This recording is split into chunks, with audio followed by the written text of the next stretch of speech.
सीताराम सीताराम सीताराम। जय श्री राम, जय श्री राधे श्याम।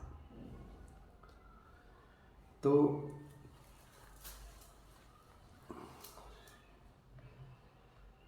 यदि जीवन में सुखी रहना है, संपन्न रहना है, तो कुछ बातों को हमें ध्यान देना है। कुछ दिनचर्या को हमें बदलना होगा। जैसे हमारे जो प्रातःकाल जो हम सुबह उठते हैं, तो कहते हैं कि जिस घर में सूर्य उदय के बाद यदि व्यक्ति सोता है, तो कहते हैं उस घर में लक्ष्मी नाराज रहती है। उस व्यक्ति का भविष्य अंधकार में होता है।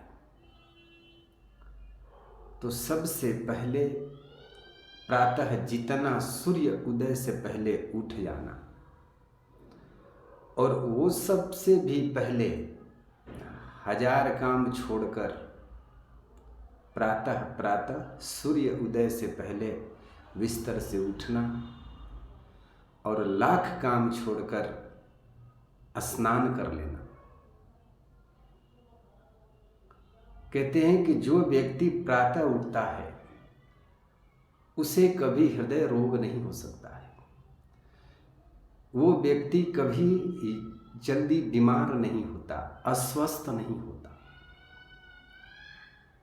उसके शरीर में कई कई लाभ होते हैं। उसके घर में सुख, शांति, अमन, वैभव अपने आप दौड़े चले आते हैं। फिर हमारा जो मस्तिष्क है, फिर हमारा जो बुद्धि है, वो सही दिशा में काम करती है। प्रातः जल्दी उठने वाले व्यक्ति के मन बड़ी शांत रहता है, उससे क्रोध जल्दी नहीं आता है। कई लोग प्रातः बोलते हैं कि गुरुदेव उठ तो जाते हैं पर बिस्तर में ऐसे ही पड़े रहते हैं। उठ तो जाते हैं पर बिस्तर में ऐसे ही पड़े रहते हैं। तो उठने का क्या लाभ जब आप बिस्तर में ही पड़े रहते हैं? तो ये छोटी छोटी बातों को जो हम नज़रअंदाज कर देते हैं, इससे कितना लाभ है आप इसका अनुमान नहीं लगा सकते। छोटी छोटी बातों में भी बड़ी बड़ी बातें छिपी होती हैं नारायण भक्तों। और मंदिर, कहते हैं कि मंदिर हम जाते हैं गुरुजी, जल चढ़ाने भी जाते हैं। तो पहले मंदिर कैसे जाया जाता है ये आप पहले सीखिए। कुछ लोग तो मंदिर जाते हैं और रास्ते में कोई मिल जाता है, उसकी कुशल मंगल भी लेते हैं। फलाने के बारे में आपने सुना, फलाना ने ऐसा किया, उसके बारे में ऐसा सुना, उन्होंने तैसा किया। ऐसे हम घर से निकले हैं, कई लोगों का निंदा करते हुए, निंदा सुनते हुए हम महादेव के मंदिर में जाते हैं या नारायण के मंदिर में जाते हैं। तो आप जरा विचार करो कि क्या हम मंदिर में जाकर भी, प्रभु को जल चढ़ाकर भी, क्या यही अवल भक्ति है? और आप हर समय आपका शिकायत रहता है कि हम पूजा पाठ भी करते हैं, हम भजन कीर्तन भी करते हैं, फिर भी हमारे जीवन में कोई परिवर्तन नहीं है, हमारे जीवन में कोई खुशी नहीं है, हमारा कारोबार जो है वो नीचे श्रेणी पर आ रहा है। कई तरह की बातें आप बताते हैं। तो सबसे देखिए, संत कहते हैं कि तन से आप कहीं भी रहें, लेकिन मन से आप प्रभु के शरण में रहो। संसार में रहना बुरी बात नहीं है, पर विचारों में यदि संसार को हर समय आप रखते हो, ये बुरी बात है। आज हमारे पास समय का बड़ा अभाव होता है, लोगों का ऐसा कहना है। तो जीवन बदले कैसे, भाग्य बदले कैसे? तो भगवान के भक्ति के साथ साथ आप भक्ति कैसे करते हो, भक्ति कैसे करनी चाहिए, और भक्ति करने के क्या क्या नियम हैं, क्या क्या संयम है, ये तो सत्संग से पता होती है, ये तो भागवत भजन से पता होती है, या संतों की चरणों में जाने से पता होती है कि हम भक्ति कैसे कर रहे हैं, या हमारी भक्ति करने का मार्ग जो है ये सही दिशा में जा रही है या हम भटक गए हैं। सत्संग का प्रभाव कितना बड़ा महत्व रखता है, ये आप भक्तों के चरित्र से देख लो, मीरा जी के चरित्र से देख लो। अगर भारत में सबसे सफल भक्ता है तो मीरा जी से सफल भक्त कोई नहीं है कृष्ण की भक्ति में। जैसा उन्होंने भक्ति किया, जैसा उन्होंने त्याग किया, हम तो कहते हैं कि आज अच्छे अच्छे व्यक्ति वो त्याग नहीं कर सकते जो मीरा जी ने त्याग किया।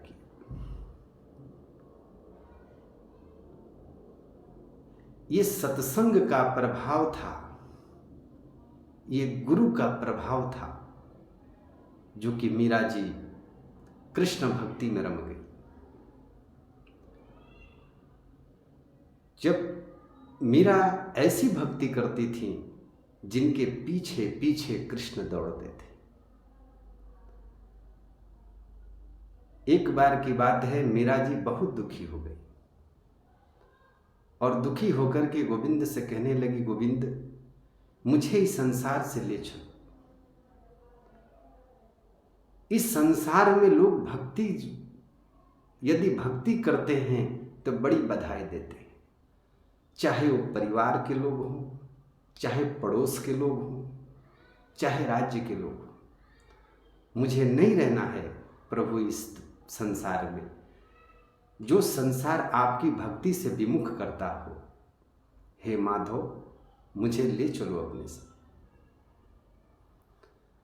गोविंद कहते हैं कि मीरा, मैं तुम्हें 3 लोक तक तो ले जा सकता हूं, पर इन 3 लोकों के ऊपर में भी एक लोक है जिसको सतलोक बोलते हैं। उस लोक में गुरु कृपा से ही जा सकते हो।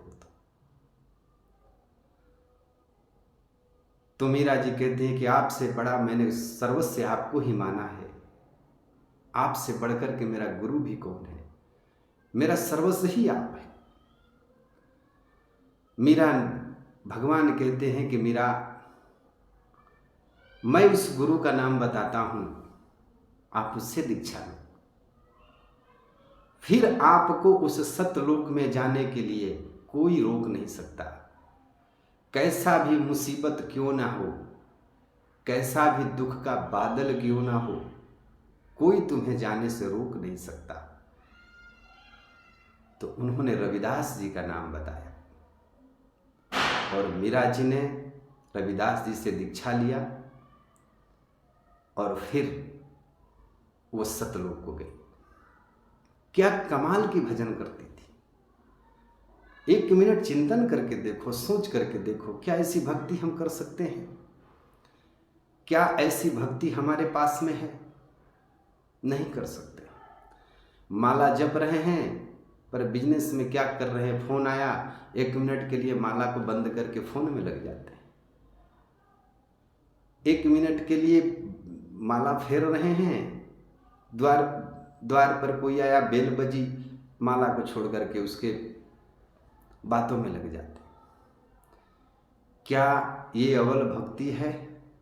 नहीं, 10 मिनट का टाइम हो, 5 मिनट का टाइम हो, लेकिन भगवान में समर्पण होकर के भक्ति करो। बिल्कुल इस मोह माया से विरक्त होकर के भक्ति करो।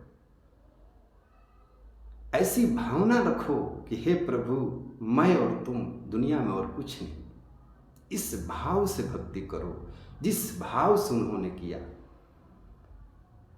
उन्होंने हमें कुछ शिक्षा दे करके गई, पर हम कहाँ शिक्षा ग्रहण करते हैं। प्रहलाद के जीवन को ले लो आप। कयाधु को संत नारद जैसा व्यक्ति मिला, जिन्होंने उन्हें वो ज्ञान को दिया, नारायण नारायण भजने को दिया, और संत का यह प्रभाव हुआ जिसके गोद में, जिसके कोख में नारायण भक्त ही पल रहा है। तो नारायण भक्तों, सत्संग का ये प्रभाव है। जीवन में किस तरह हम सुखी रहेंगे, किस तरह हम जीवन में भारी से भारी संकटों से हम निकल सकते हैं, किस तरह कितना भी बड़ा समस्या क्यों ना आ जाए, हम उस समस्या को कैसे बादलों की तरह चीर करके निकल सकते हैं। सत्संग हमारे आत्मबल को बढ़ाता है। सत्संग हमें आत्मबल को बढ़ाता है और हमें ये भरोसा देता है कि आप उस मार्ग पर बढ़ो, तुम्हारा कोई बाल भी बांका नहीं कर सकता है। यह है सत्संग का प्रभाव। तो हमें कुछ सीखना चाहिए। सत्संग करने से कहते हैं कि सत्संग का मतलब क्या, जहां सत्य का संग हो। और सत्य क्या है? सत्य बोलते हैं धर्म को, सत्य बोलते हैं धर्म को। तो जब सत्य और धर्म के प्रति यदि हमारा भाव हरि प्रेम में हो जाता है, या सत्य के पंथ पर जब हम चलने लगते हैं, तो जिस वैभव के पीछे हम भाग रहे थे ना, वो वैभव आपके पीछे पीछे भागेगा। जिस व्यापार को आप ऊंचा श्रेणी में करने के लिए पता नहीं कितने झूठ बोलते हैं, कितना हेरा फेरी करते हैं, फिर भी व्यापार हमारा उच्च श्रेणी में नहीं जा सकता है। लेकिन सत्संग का ऐसा प्रभाव हुआ, गुरु की एक बात हमने मानी कि वो व्यापार हमारे पीछे पीछे दौड़ने लगता है। ये है सत्संग की प्रभाव। तो जीवन में यदि सुखी रहना है, संपन्न रहना है, और आने वाले अपने बच्चों को में भी अगर यदि संस्कार अच्छे डालने हैं, उनका भी भविष्य अच्छा करने हैं, तो उन्हें सत्संग में लेकर के जाओ और आप स्वयं भी जाओ। क्योंकि सत्संग हमारी आत्मबल को बढ़ाती है। सत्संग से हमें पता चलता है कि हमें क्या करना चाहिए, क्या नहीं करना चाहिए, कहाँ हमें दान करना चाहिए, कहाँ हमें दान नहीं करना चाहिए। यह भी सत्संग दर्शाता है। जीवन किस ढंग से जीना चाहिए, यह भी हमें सत्संग से पता चलती है। गुरुदेव के माध्यम से हमें पता चलती है। तो नारायण भक्तों, जीवन में यदि आप सत्संग से विमुख हैं, तो पैसा तो लाखों कमा लो, करोड़ों कमा लो, पर मन से कभी शांत नहीं रह पाएंगे। सुख तो है, सुख तो मिलेगा, गाड़ी का सुख मिलेगा, बंगले का सुख मिलेगा, हवाई एयर में जो उड़ते हो उसका सुख मिलेगा, लेकिन आपको शांति नहीं मिलेगी। अब कहते हैं कि जहाँ शांति नहीं वहाँ कोई सुख नहीं। तो सबसे पहले हमें अपने दिनचर्या को बदलना है। ठाकुर जी की भक्ति 5 मिनट हो, 2 मिनट हो, या यदि आप ऐसा कहते हैं कि हमारे पास बिल्कुल टाइम नहीं है, तो आप ऑफिस जा रहे हैं या आपको आधे घंटा का भी टाइम हो, तो किया सो काम जपा सो राम।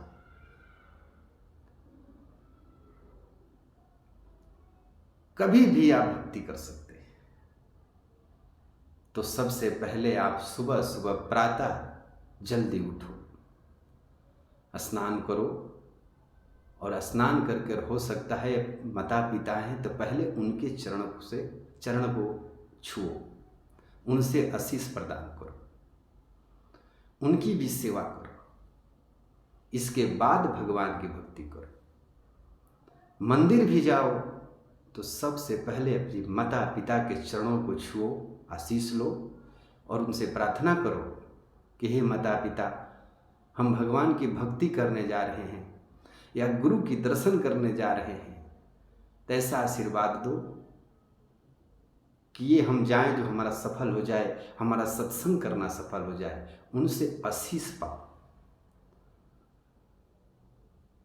तब जाकर के देखो, तुम कल्पना नहीं कर सकते कि जो तुम्हारा जो जीवन होगा वो कमाल का होगा, एक कमाल का होगा। कहते हैं कि सत्संग में हम जब जाते हैं तो हम पूरी सुरक्षित होते हैं। ऐसे सुरक्षित होते हैं जैसे शिशु अपने मां के गर्भ में सुरक्षित महसूस करता है। और सत्संग में जाने से क्या होता है कि अज्ञान का जो पर्दा हमारे आंखों पर लगा है वो हट जाता है और ज्ञान की प्रकाश हमारे भीतर आने लगती है, जिसको कुंडलीय ज्ञान कहते हैं। तो जीवन में जो चल रहा है, जो घटना घट रही है, इसे अगर राहत पाना है तो अपने आप को बदलो, प्रभु के सन्मुख जाओ, प्रभु की भक्ति करो, सत्संग करो, तो ही जीवन में आपका कल्याण हो जाएगा। और नारायण भक्तों, जो गुरु से जुड़ता है ना, उसी का उद्धार होता है। बिना गुरु का किसी का उद्धार नहीं हो सकता है। जय श्री राम, सीताराम, सीताराम, जय श्री कृष्ण।